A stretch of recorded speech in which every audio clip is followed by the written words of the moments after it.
Seigneur, alléluia. Voilà, je suis content d'être là, vraiment. Que Dieu vous bénisse à tous. Merci au Seigneur pour ce bon local aussi. Hein? Voilà, c'est Dieu qui pourvoit en son temps toutes choses. Merci à José, l'ancien, Joaquin. Que Dieu soit béni et glorifié. Voilà, on se sent bien ici. On se sent bien hein, parce que, pas parce qu'on se connaît un petit peu, mais ce qui fait ce lien que nous avons ensemble, c'est cet amour du Seigneur, c'est cet amour de Dieu qui nous unit dans cette communion fraternelle. Merci au Seigneur Jésus. Voilà, je suis heureux d'être là parmi vous, je ne le dirai jamais assez. C'est avec une grande joie que je viens. Quand José m'a téléphoné, je suis toujours honoré de venir et puis apporter un concours dans la parole du Seigneur. C'est tellement important. Hein, je pense que le Seigneur a quelque chose à nous dire aussi. Hein? Alors voilà, eh bien, vous allez m'écouter, mais au travers de ce que je vais dire, vous allez entendre la parole de Dieu, la bonne parole du Seigneur. Alors avant d'ouvrir la Bible, je voudrais que notre ancien puisse prier pour nous, et pour moi surtout. Hein? Merci Jésus. Seigneur, nous bénissons ta grâce, parce que nous sommes là devant ta présence.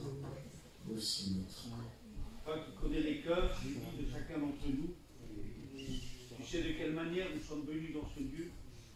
Tu sais de quelle manière, Seigneur, quel besoin est en nous. Alors, selon ta grâce et selon ta bonté envers nos vies, viens trouver le chemin de nos cœurs. Viens agir dans les vies, Seigneur, par le moyen de ta parole. Que cette parole agisse au plus profond. Qu'elle révèle, Seigneur, ta lumière. Seigneur, glorifie-toi. Nous prions de bénir ton serviteur, de le loin de ton esprit, de parler comme toi seul sais parler dans les cœurs. Au nom de Jésus. Amen. Merci, Seigneur. Voilà, je lis pour vous dans la parole du Seigneur un discours, une partie d'un discours qu'a prononcé un homme, l'un des trois amis de Job. Et il a prononcé ceci dans son discours. Il dit ça, ce sont des paroles du Maître, des paroles du Seigneur, inspirées du ciel, je le crois. Et voici ce qu'il dit, Job chapitre 22, verset 21. Voici ce que dit Eliphaz. Attache-toi donc à Dieu et tu auras la paix. Tu jouiras ainsi du bonheur. Reçois de sa bouche l'instruction. Mets dans ton cœur ses paroles. Tu seras rétabli si tu reviens au Tout-Puissant. Si tu éloignes l'iniquité de ta tente, jette l'or dans la poussière et l'or d'Ophir parmi les cailloux des torrents. Et le Tout-Puissant sera ton or, il sera ton argent, il sera ta richesse. Alors, tu feras du Tout-Puissant tes délices, tu élèveras vers Dieu ta face, tu prieras, il t'exaucera, et tu accompliras tes vœux. À tes résolutions répondra le succès. Amen. Vous savez, vous, enfants de Dieu qui êtes là, vous chrétiens, tout ce que je vous ai lu ici, on le connaît, on le sait. On sait. On sait que si, et certainement vous l'avez fait comme moi, j'ai, comme le texte dit, fait de l'Éternel tes délices. Et ensuite, seulement ensuite, voyez-vous, il y a des gens qui prennent le verset à l'envers. Il te donnera ce que ton cœur désire, mais ils ne lisent pas le verset juste avant qui dit « Fais de l'Éternel tes délices ». Et il te donnera ensuite seulement ce que ton cœur désire. Voyez-vous, ne mélangeons pas les versets de la parole du Seigneur dans nos vies. Dans ma pratique à moi, je sais que si je désire des choses de la terre, on peut désirer des choses de la terre, mais ce ne sont que des choses de la terre qui nous feront quelque part aussi du mal que nous ne savons pas. Je ne peux pas lire l'avenir, moi. Il n'y a que le Seigneur qui lit l'avenir, qui connaît l'avenir, le vôtre et le mien. Et lorsque le Seigneur dit ces paroles ici, fais de l'Éternel tes délices, attache-toi donc à Dieu, tu auras la paix. C'est une parole avec une condition, c'est conditionnel. Ce que Dieu donne, je voudrais te bénir, je voudrais te donner, mais ça ne dépend pas de moi. Je vais employer le langage de Dieu lui-même. Je voudrais te bénir, je voudrais te donner, mais je ne le peux pas, parce que ça dépend de toi. À tes résolutions répondra le succès. On l'a vu dans des hommes de Dieu, dans la Bible, des femmes de Dieu, des personnages d'aujourd'hui même. Ils ont eu un succès phénoménal, grandiose en Dieu, parce que leur résolution était en Dieu, parce que leur résolution était pour Dieu. Et si nous devons, tu auras du succès, oui, dans tes entreprises, tu auras du succès dans tes entreprises, si tu fais ce que le Seigneur te dit. À tes résolutions répondra le succès. Attache-toi donc à Dieu, c'est un conseil. S'il y a parmi nous des personnes qui n'appartiennent pas au Seigneur, le conseil que je voudrais te donner, viens vers Dieu et attache-toi à lui. Mais pas simplement pour avoir un intérêt quelconque, mais pour le connaître mieux, pour t'approcher de Dieu, pour ton âme personnellement, qui a besoin de lui. Ton âme est une partie de Dieu qui a besoin de Dieu. Tu as besoin de Dieu. Peut-être ne réalises-tu pas l'état, ton cœur, comment il est, parce que tu es peut-être loin du Seigneur, éloigné de Dieu. Et quand on est loin d'un feu, on sait qu'on ne ressent pas sa chaleur. Le conseil que je te donne, c'est attache-toi donc à Dieu, et tu auras la paix. Fais de l'Éternel tes délices. Trop souvent, trop de personnes veulent venir à Dieu pour un intérêt quelconque, personnel, en voulant dire, Seigneur, s'il te plaît, résous mes problèmes. Eh bien, pardonnez-moi, mais le Seigneur n'est pas venu pour résoudre les problèmes. Il n'est même pas venu guérir tous les malades. Par contre, il est venu sauver tous les pécheurs. Amen. Ça, c'est sa mission. Vous voyez, quand je serai élevé de la terre, c'est-à-dire sur la croix, il disait, j'attirerai tous les hommes à moi, à la repentance, pour les emmener au ciel. Oui, Dieu veut nous emmener au ciel. C'est la mission principale de Jésus. Lorsqu'il prêchait la repentance, il nous l'a même dit à nous, 2000 ans après, allez par tout le monde et prêcher la repentance. À toute la création, celui qui croira, qui sera baptisé, sera sauvé. Je ne suis vraiment pas venu ici parler de nos soucis et de nos problèmes. Non. Par contre, je suis venu vous parler de quelqu'un qui peut les résoudre. Amen. Et c'est Jésus. Seul le Seigneur peut le faire. Alors l'origine des problèmes, on l'a bien compris parfois, je ne dis pas parfois comme ça, mais plutôt souvent l'origine d'un souci et l'origine d'un problème, si vous remontez un petit peu dans les temps, eh bien le péché est à la base de toute chose. Et l'amour de certaines choses. Je voudrais vous dire, vous le savez les chrétiens, ce que je vais vous dire on le sait, mais on le voit trop aujourd'hui. Eh bien, c'est que le Seigneur dit qu'on ne peut pas servir deux maîtres à la fois. Soit on s'attachera à l'un et on haïra l'autre. Eh bien, ce que le Seigneur disait dans le livre de Jephthé, dans les Juges plutôt, l'histoire de Jephthé, on lit que le peuple, à un moment donné, a abandonné les idoles, s'est détourné, a abandonné les idoles, délaissé les idoles. Et savez-vous quelle est la grande crainte de Dieu? C'est que ton cœur, comme le mien, se détourne de lui, à cause des idoles. Souvent, le cœur de l'homme a été... l'amour de Dieu dans le cœur de l'homme a été remplacé par une idole. Mettez-lui le nom que vous voulez. Mais Dieu a eu une grande crainte de ça, c'est que ses enfants s'éloignent de lui. Et lorsqu'un enfant de Dieu s'éloigne de Dieu, ou même quelqu'un qui n'appartient pas au Seigneur, c'est quelqu'un qui est loin de Dieu de toute façon. Et que Dieu voudrait ramener à lui, voudrait attirer à lui, parce qu'il veut régner en maître dans son cœur. Est-ce que tu sais que Dieu veut régner en maître dans ton cœur? Fais de l'Éternel tes délices. Fais de lui ton or, fais de lui ton argent. Fais de lui ta pierre précieuse. C'est ça que Dieu veut. Parce que vous savez pourquoi? C'est comparé à des métaux.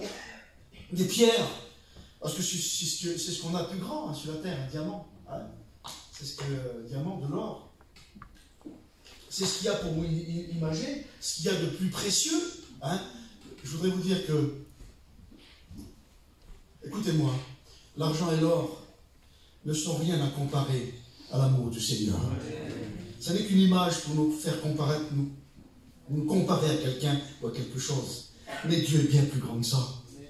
Je voudrais vous dire que Dieu ne sait rien faire sans son amour. Dieu ne fait rien sans amour. Tout ce que Dieu fait, c'est avec tout son amour qu'il le fait. Est-ce que tu sais qu'à la croix du Calvaire, que Dieu a mis tout son amour, parce que c'était son Fils. Et tout ça pour donner sa vie à la croix du Calvaire pour moi et pour vous. Ne pourrions-nous pas en retour faire de lui notre richesse? Ne pourrions-nous pas en retour qu'il soit véritablement la paix qu'il veut qu'on soit et qu'il règne en maître dans nos cœurs et que rien d'autre ne vienne prendre la place? La grande crainte de Dieu dans mon cœur et dans le vôtre et dans le cœur de Dieu, c'est qu'un autre vienne prendre le premier amour, la première des places. C'est la grande crainte de Dieu. Et vous savez ce que dit Dieu? Je vous dis une petite parenthèse avec Abraham après. Et ce que dit Dieu dans le livre des Chroniques, comme si que Dieu veut croire en moi et en toi. Il veut croire en toi et en moi. Sais-tu que Dieu veut croire en toi? Et il dit pour son peuple, il dit peut-être, comme une supplication, il dit peut-être. Il a un espoir dans le cœur de l'homme. Peut-être reviendront-ils de leur mauvaise voie. C'est Dieu qui dit ça. Est-ce que tu sais que le Seigneur a un espoir en toi? Lorsque les anges vont aller détruire ces deux villes de Sodome et Gomorrhe, Abraham est là en intercession et comme quelqu'un qui supplie l'avocat entre Lot, entre les villes de Sodome et Gomorrhe et Dieu. Et puis si vous lisez un petit peu ce récit, eh bien, Dieu connaît Abraham connaît Dieu. Il le connaît même bien. Abraham sait qui est Dieu, parce qu'il est proche de lui. Et vous savez, qui connaît Dieu mieux que celui qui est proche de lui? Mais ça veut dire qu'on peut en parler, parce qu'on est proche d'un ami. Lorsque je peux parler d'André et de Pierre qui sont là, je peux parler parce qu'on est proches ensemble. André vient avec nous en Hongrie depuis des années, Pierrot c'est un voisin, et donc on les connaît, on peut parler d'eux. On peut les rendre, comme la Bible dit, comme l'apôtre Paul se rendait lui-même, nous rendons recommandables. Eh bien, Abraham connaît Dieu. Il a une intimité avec Dieu, donc il sait sa manière et sa façon d'agir. Et à ce moment-là, quand les anges partent pour justement aller détruire ces villes, Abraham est là comme un intercesseur. Et je voudrais te dire que Jésus intercède pour toi. Si tu n'as plus la force, si tu n'as plus le courage d'avancer, si des soucis viennent envahir ton âme et ton cœur, je voudrais te dire que nous avons un avocat qui s'appelle le Christ Jésus et qu'il intercède pour nous. Ça ne nous empêche pas à nous de prier, de demander, d'intercéder aussi pour nos frères et nos sœurs. Et je voudrais que tu saches que le Seigneur, il est aussi pour ça, dans ta vie. Et ce que je voudrais vous faire comprendre ce soir, c'est que lorsqu'on a une intimité, on est capable de dire, comme Abraham, c'est comme si il est accroché aux vêtements des anges. Les anges partent, il est accroché avec eux, et vous savez ce qu'il dit? Il dit, tu ne feras pas périr le juste avec le méchant. Il dit, je te connais. Loin de toi cette pensée. Il dit à deux reprises, loin de toi cette pensée, loin de toi cette pensée. Abraham intercède parce qu'il connaît l'amour que Dieu a. Il connaît l'amour de Dieu. Et c'est pour ça que je voudrais te faire comprendre ce soir que son amour, elle est au-dessus de tout. Au-dessus de tes soucis, au-dessus de tes problèmes. Amen. Il y a son amour. Tu la prends et tu la places au-dessus de ça. Mais au-dessus de tous tes soucis, de tous tes problèmes, mais l'amour de Dieu, il veut devenir ton or et ton argent. Si tu fais de l'éternel tes délices, il te donnera ce que ton cœur désire. Mais fais de l'Éternel tes délices. Amen. Qu'est-ce qui t'empêche? Mais qu'est-ce qui t'empêche? Je vais poser la question à mon ami qui est là, Joaquin. Joaquin.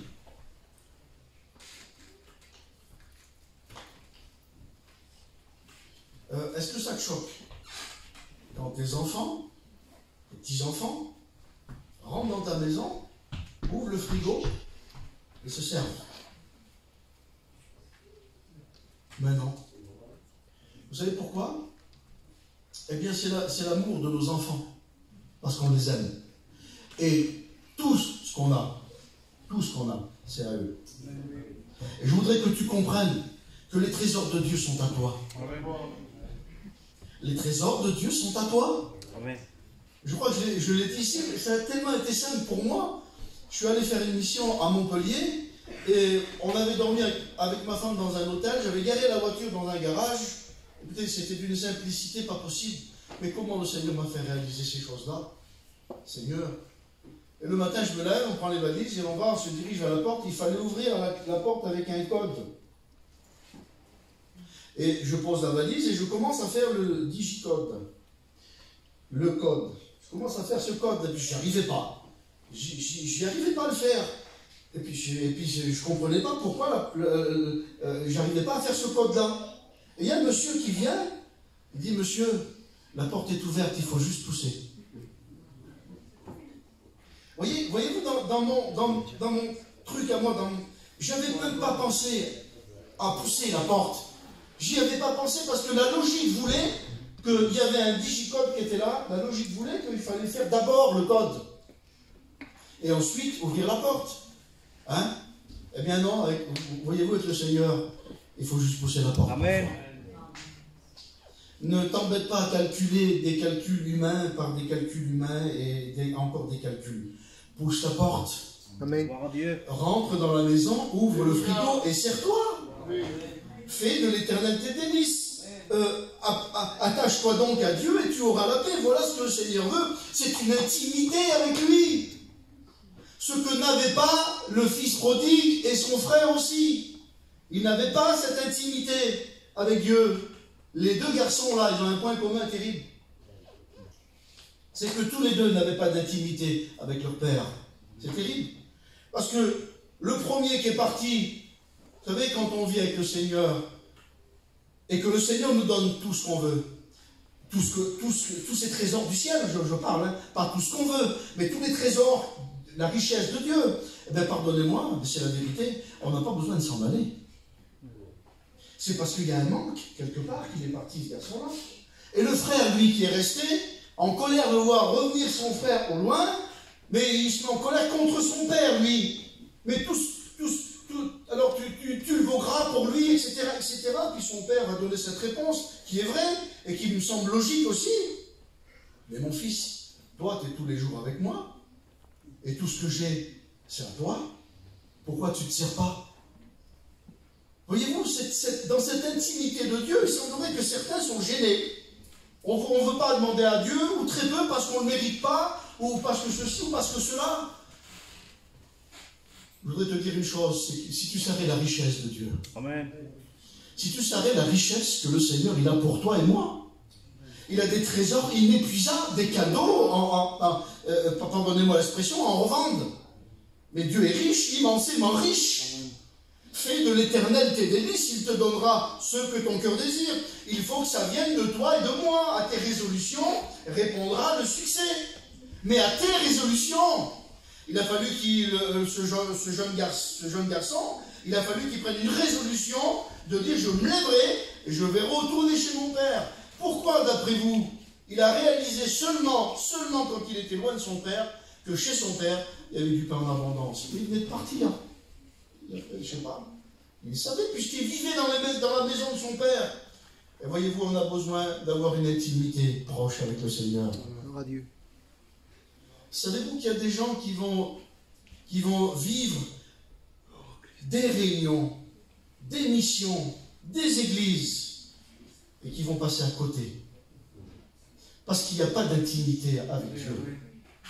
Ce que Dieu, ce n'est pas une vie de fidélité à l'église, ou dans une mission. Ce n'est pas ça que Dieu demande. C'est une vie de fidélité à sa parole, à l'obéissance à sa parole. C'est-à-dire d'être proche de lui, d'être proche de lui. Et voyez-vous, Élisée était proche d'Élie. Il était tellement proche d'Élie qu'il mangeait avec lui, il dormait avec lui, il a vu les miracles que son maître faisait. C'était le serviteur d'Élie. Et tellement qu'il était proche de lui, il l'appelait son père, mon père. Voyez-vous, il y a une intimité qui s'est créée, voilà. Et puis contrairement au serviteur d'Élisée plus tard, qu'on appelle Géasi, qui lui aussi a vu les miracles, qui lui aussi a vécu dans la proximité de l'homme de Dieu, eh bien, est passé carrément à côté. Il avait de l'intimité, comme le fils prodigue, les deux fils là, dans les tâches, ils étaient parfaits, ils faisaient l'œuvre parfaite, mais ils n'avaient pas d'intimité avec leur père. Et c'est ce que Dieu nous demande, d'avoir cette intimité. Attache-toi donc à Dieu, c'est à Dieu qu'il faut s'attacher, et non une fonction, un travail. Si tu t'attaches à Dieu, de toute façon, tu t'attacheras à ton travail. Si tu t'attaches à Dieu, tu aimeras les âmes. Mais pour ça, il faut s'attacher au Maître. Parce que c'est lui qui donne de l'amour. C'est lui. Attache-toi donc à Dieu, c'est à moi de le faire. Et il est dit, attache-toi donc à Dieu. Attache-toi donc à Dieu, c'est à moi de le faire. Tu auras la paix, c'est à lui de la donner.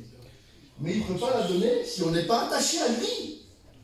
Il faut, dans ces derniers temps qu'on est en train de vivre, je ne vais pas vous faire la morale de ce qu'on est en train de vivre, vous le voyez, allumez la télévision, on parle des choses de la Bible, à la télévision, dans les moindres détails en plus. Guerre, bruit de guerre, j'ai même écouté des mots de la Bible cités, paix et sûreté, paix et sécurité. J'ai même écouté ces mots-là, qui sont des mots de la parole du Seigneur. Alors je n'ai pas besoin de vous faire la morale là-dessus, vous le savez. Et bien dans ces derniers temps, je vous encourage à vous approcher plus du Seigneur, à être plus près de lui dans cette intimité que lui désire, que lui veut. Dieu veut une intimité avec lui, une approche de lui, un enfant qui le loue, qui l'adore, comme nous l'avons fait tout à l'heure en chantant des cantiques, mais une personne qui est dans son cœur, chez lui, pas que à l'église, vous l'avez bien compris, je ne m'adresse pas à des enfants, des personnes qui comprennent ce soir ce que je dis, vous l'avez bien compris de toute façon. Attache-toi donc à Dieu et tu auras la paix. Ouais. À tes résolutions répondra le succès, mais le succès d'une vie spirituelle en lui. Pas le succès d'un homme qui est vaillant et qui fait bien ses affaires. Ça n'a rien à voir, ça. De toute façon, je vais vous dire que les oiseaux du ciel, ils ne sèment et ne moissonnent, mais Dieu les nourrit. Et moi, je veux voir les miracles de ça tous les jours. Je veux voir la main de Dieu, moi. J'ai besoin de vivre par la foi, mais aussi de vivre aussi de la foi. Et c'est un petit peu plus profond, c'est un petit peu plus loin. C'est compter uniquement sur la grâce du Seigneur, même dans son pain de chaque jour. Amen. Est-ce que ton père serait capable de t'abandonner si tu as faim? Quel est le père et la mère ce soir qui ne donneraient pas à manger à ses enfants, aussi méchants que nous le sommes, dit la Bible? Nous savons donner de bonnes choses à nos enfants. Eh bien, à combien plus forte raison Dieu accordera le Saint-Esprit à celui qui le lui demande. N'a-t-il pas dit, Matthieu 7,7, demandez et vous recevrez, cherchez et vous trouverez, frappez et l'on vous ouvrira. C'est le message du Seigneur. Eh bien, il est d'une simplicité. Ce que je vais vous dire ici, c'est, je sais pas, c'est, voilà, Daniel. Je prends ce personnage-là, vous pouvez lire son récit, Daniel chapitre 1, verset 8, il est dit ceci, Daniel résolut de ne pas se souiller. Hein, c'est ça? C'est-à-dire qu'il a pris une résolution, une décision, et c'est pas une résolution. Pardonnez-moi, Seigneur, je vais dire quelque chose, mais si je l'ai vu. C'est pas une décision de voyageur. Je viendrai te voir, mon frère, hein? Ben, tu peux l'attendre, celui-là qui dit ça. Je viendrai te voir, hein, je viendrai te visiter. Ou alors je t'emprunte quelque chose, je te le ramène. Hein. Pardonnez-moi, mais c'est pas comme ça. C'est pas comme ça. à tes résolutions, répondre à le succès. Il faut être vrai dans son cœur. Il faut être vrai, il faut être vrai. Moi, si je dis à quelqu'un, pardonnez-moi, je ne suis pas plus que vous, mais j'ai appris ça de mon père à moi, serviteur de Dieu, mon père. J'ai appris ça de lui qui me disait, si tu as promis quelque chose, fais-le. Tu as promis quelque chose, alors tu l'as dit, tu dois le faire. Sinon ton honneur, elle est en jeu. Imaginez-vous vis-à-vis du Seigneur, mais lorsque je dis à quelqu'un, je passerai te voir, je suis malade si je ne vais pas voir cette personne-là. Je vous promets que c'est la vérité. Je ne suis pas plus que vous, loin de là. Mais j'essaie de faire, comme la parole du Seigneur, quelqu'un qui fait ce qu'il dit. Et si on fait ce qu'on dit, alors on avancera avec le Seigneur. Vous savez pourquoi? Parce qu'on est quelqu'un. Quelqu'un de parole. Quelqu'un qui ne parle pas dans le vent. Croyez-vous que l'Écriture parle en vain? En vain, c'est dans le vent. Mais croyez-vous que l'Écriture parle en vain? Croyez-vous que Dieu parle en vain? Lorsque Dieu dit à quelqu'un qu'il l'aime, ce n'est pas des mots, c'est des actes qui vont avec. Et tout au long de la parole du Seigneur, on a ces petits versets qui nous disent et qui en parlent. Petits enfants, n'aimez pas en parole et avec la langue, mais en action et avec vérité. Et bien c'est comme ça qu'il faut que tu agisses dans ton cœur vis-à-vis de Dieu. Cherche Dieu de tout ton cœur, de toute ton âme, de toute ta force, de toute ta pensée, et attache-toi à lui.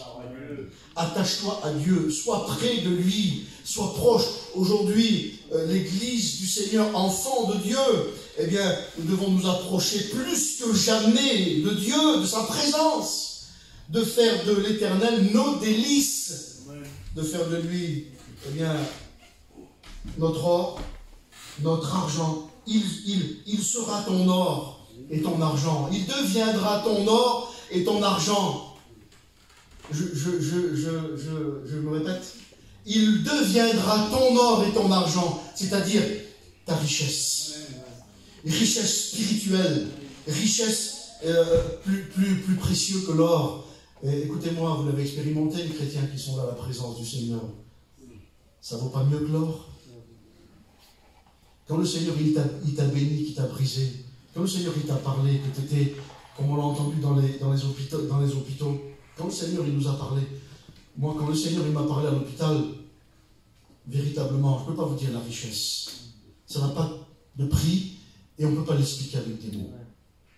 Je ne peux pas expliquer ce que j'ai vécu, vous voyez, j'ai essayé d'en parler un petit peu, j'ai essayé de le dire, mais les mots sur la terre n'existent pas pour parler de ce que j'ai vécu à l'hôpital. Je peux vous en parler un petit peu, si vous voulez. J'étais dans une situation que vous connaissez. Mon petit à l'hôpital, dans le coma, 2 chambres de moi que je ne pouvais pas le voir. Et moi, pas de force, pas pour me lever pour aller voir mon petit. Le médecin me dit, monsieur, il a 2 jours à vivre. Voilà, et puis, situation compliquée. Et puis, à ce moment-là où j'étais justement, écoutez, je connais Dieu aussi, moi. Depuis quelques années, ça fait quelques 40 ans que j'appartiens au Seigneur. Je crois connaître le Seigneur, je sais comment il agit, je sais comment il fait dans quelques volontés que ce soit. On a un petit discernement, hein, José, on sait comment Dieu agit, mais des fois, on ne sait pas tout de Dieu, on ne connaît pas tout de Dieu. Je croyais connaître et je croyais savoir des choses, mais la vraie réalité, c'est que je ne connais rien du tout. Parce que devant sa présence, je vous promets qu'on ne peut pas parler.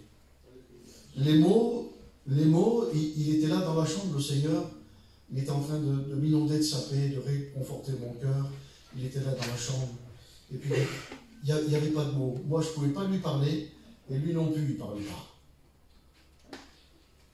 D'une certaine manière, il me parlait. Et vous savez ce que je ressentais quand il était dans la chambre, là? Je ressentais son amour, uniquement son amour, qui était versé dans mon cœur, qui m'inondait. C'est ça le trésor, c'est ça la paix. C'est ça véritablement l'or et l'argent. L'or et l'argent d'un chrétien se trouvent dans la présence de Dieu. Amen. Uniquement dans sa présence. Il y a combien de temps que tu as prié, que tu pries, que tu ne ressens plus la présence du Seigneur? Alors écoute, approche-toi de Dieu. Mais c'est tellement simple. Prends une résolution, prends une décision de diminuer tes projets, je ne sais pas, tes choses là, qui servent à rien du tout de la terre, là. Mets-les un petit peu de côté. Mets-les un petit peu de côté. Hein? Et puis approche-toi du Seigneur.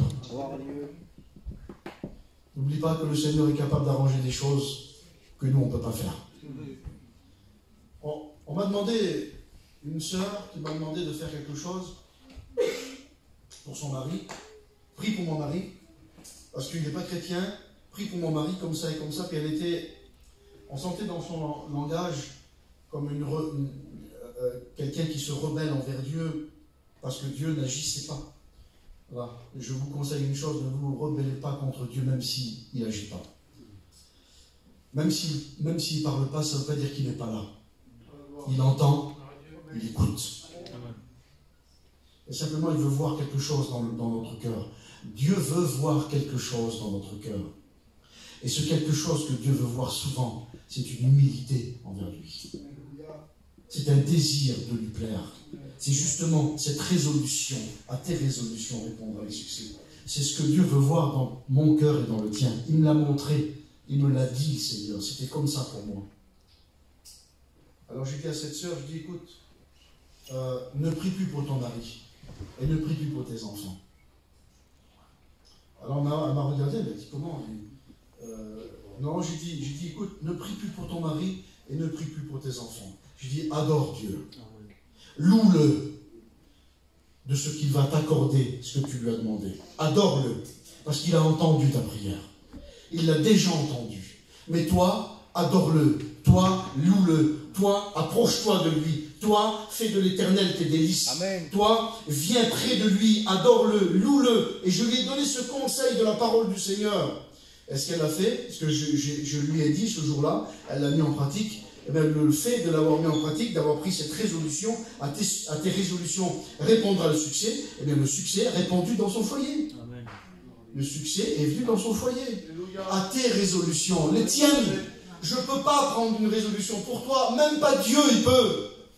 C'est personnel. Le premier des commandements, lorsqu'on le lit, c'est tu adoreras le Seigneur ton Dieu, tu aimeras le Seigneur ton Dieu, de tout ton cœur, de toute ton âme, de toute ta force, de toute ta pensée. Ça veut dire que c'est Dieu en toute chose. Alors, pourquoi tu ne rentres pas dans la maison? Pourquoi tu n'ouvres pas la porte du frigo et pourquoi tu ne te sers pas? C'est à toi.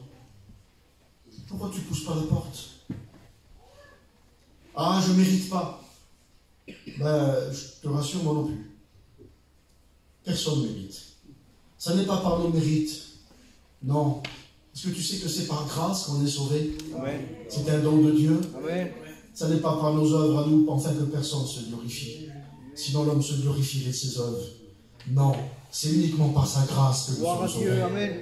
Son immense grâce, dans le mot grâce, il y a tout son amour. C'est uniquement par son amour qu'on est sauvé. Alors pourquoi tu ne rentres pas dans la maison? Rentre dans la maison. Ouvre la porte du frigo. Sers-toi, il y a de la nourriture. Il y a du pain en abondance. Il y a de l'eau. Il nous a dit, Seigneur, je te donnerai du pain dans l'angoisse et de l'eau dans la détresse. Il nous l'a dit, le Seigneur, ça. Je te donnerai ça. Eh bien, ouvre le frigo. Pourquoi tu ne viens pas ouvrir le frigo? Viens et sers-toi. À tes résolutions, c'est à toi de décider. Quand le fils était loin de son père dans la boue, il a pris une résolution. Comme Daniel, il a pris une résolution. Et comme d'autres hommes et femmes de la parole du Seigneur ont pris ces résolutions, eh bien, à ces résolutions, on a répondu le succès. C'est-à-dire, le succès, c'est Dieu qui répond. C'est Dieu qui vient. Et à ce moment-là, il te donnera ce que ton cœur désire. Quelles sont les choses que tu désires dans ton cœur? Tu voudrais... Je vais donner des exemples et je voudrais qu'on prie le Seigneur ensuite. On n'est pas, vous et moi, si différents les uns. On a les mêmes vies, on vit sur la même planète de toute façon. Mes problèmes, ce sont aussi les tiens. Au quotidien, c'est comme ça. Alors on a des problèmes avec nos enfants, c'est la priorité des priorités. Nos enfants qui se droguent, nos enfants qui sont loin du Seigneur, nos enfants qui nous font la misère, qui nous font la vie, nos petits-enfants pour certains, nos maris pour les femmes, nos femmes pour les maris. qui ne sont pas chrétiens, etc. Ça nous donne du tracas, ça nous donne du souci. Qu'est-ce qu'il peut y avoir encore dans un foyer chrétien qui va bien, par exemple? L'homme et la femme sont chrétiens, les enfants sont chrétiens, donc on pourrait imaginer que tout va bien là. Eh bien non, là il y a aussi des soucis de... Allez, pas grand-chose que je vais vous citer, c'est vrai, c'est pas grand-chose, mais des soucis de papier, de travail, du social et tout ce qu'on veut. Pardonnez-moi, mais ça nous pèse lourd dessus aussi. Et on peut avoir quelques petits embêtements, un camion qui casse, un moteur qui casse, on n'a pas trop d'argent, etc. Il y a tous ces soucis-là qu'on peut connaître. Seigneur. Et je ne veux pas en citer d'autres. Pourquoi tu ferais pas une chose ce soir? Oh Dieu. Pourquoi tu ne demanderais pas au Seigneur? Vous savez, voilà, je vais juste dire ça, puis je termine. Voilà. Il y a les disciples qui sont avec le Seigneur Jésus, l'appelé Jésus fait des miracles. Et en voyant les miracles que Jésus faisait, ils se sont sentis, j'aurais été là, j'aurais fait comme eux exactement pareil. Ils se sont sentis misérables, faibles, démunis devant la puissance de Jésus, devant la puissance du Seigneur. Alors, la seule chose qu'ils ont pu faire, qu'ils ont pu demander au Seigneur ce jour-là, c'est Seigneur, si tu pourrais nous augmenter la foi. Et c'est ce que tu as besoin. Amen. C'est que le Seigneur augmente ta foi, comme la mienne. Moi, j'en ai besoin. Amen. Je voudrais que dans tout ce que je vous ai dit là, je veux croire dans les promesses du Seigneur. Je veux croire dans sa parole. Je veux croire en ce qu'il me dit. Il m'a dit, approche-toi de moi, je te donnerai la paix. Je veux le croire. Il m'a dit, à tes résolutions répondra le succès. Je veux le croire. Est-ce que tu le crois? Amen. Parce que ça, c'est une affaire de foi. Ce que je suis en train de vous dire, c'est une affaire de foi. Tu veux que ton mari se convertisse, alors que le Seigneur augmente ta foi, il faut le croire, que le Seigneur va le faire. Tu veux que ta compagne se convertisse, c'est une affaire de foi. Je veux que mes enfants se convertissent et se tournent vers Dieu, je veux le croire de tout mon cœur. Je veux le croire. Non simplement, sans parler des maladies qu'il peut y avoir ce soir, vous comprenez que Jésus guérit toute maladie aussi. Mais je veux croire dans toutes ses promesses. Amen. Je veux croire dans toute sa parole. Amen. Je veux croire dans tout ce qu'il m'a dit. Parce s'il l'a dit, il l'accomplit. Bon, voyez-vous, tout ce que je vous ai dit là, eh bien, c'est une affaire de foi. Oui, mais voilà. Chez certains, ça va un petit peu diminuer. On ne croit plus trop. Hein? On ne croit plus trop. Et puis le Seigneur nous donne des petits messages comme ça, des petites lumières qui viennent éclairer nos pensées. Le Seigneur il m'en a donné, j'ai reçu une leçon un jour, je vous dis ça, je vais bientôt arrêter, ça fait 3 fois que je le dis. Mais c'est du vécu que je suis en train de vous dire, c'est ce que j'ai vécu moi. Je devais partir à l'étranger, vous savez que je pars à l'étranger, je devais partir, puis c'était compliqué, pas trop d'argent, pas trop de moyens, puis ça allait pas, il n'y avait rien qui allait. Je devais partir à l'époque avec une Renault 19 qui était en panne. Et puis on venait me trouver en disant, de quoi? Tu vas partir avec ça? Tu vas partir avec ça? Et je me dis, non, ça. Ben je dis, oui, je vais partir avec ça, j'ai pas d'autre chose.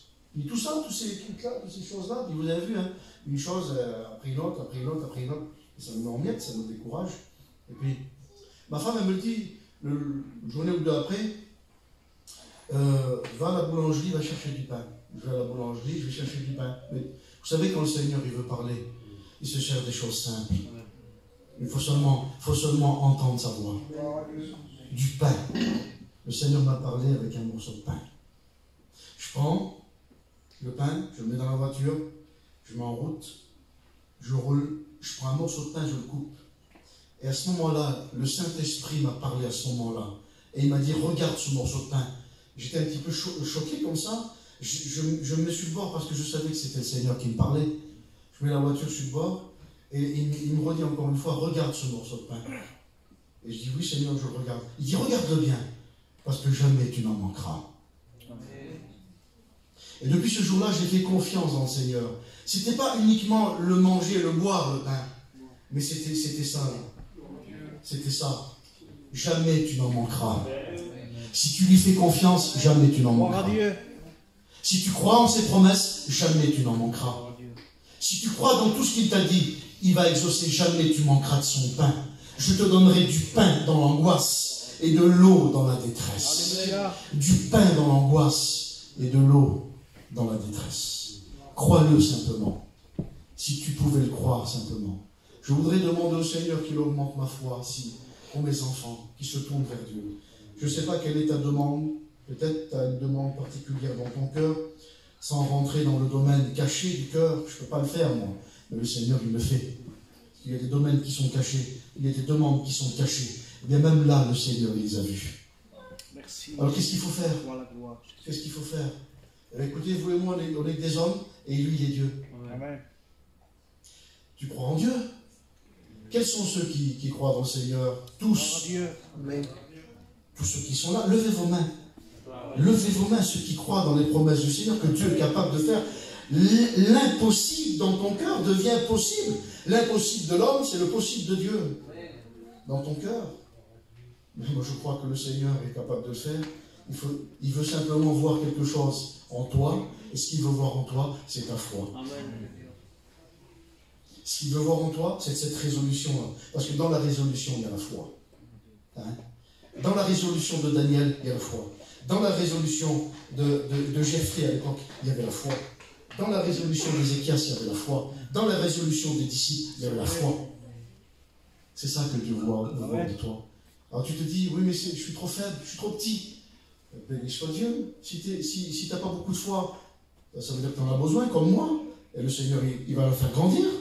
Je veux que ma foi grandisse en Dieu. Pour voir la main du Seigneur agir. On prie le Seigneur ensemble.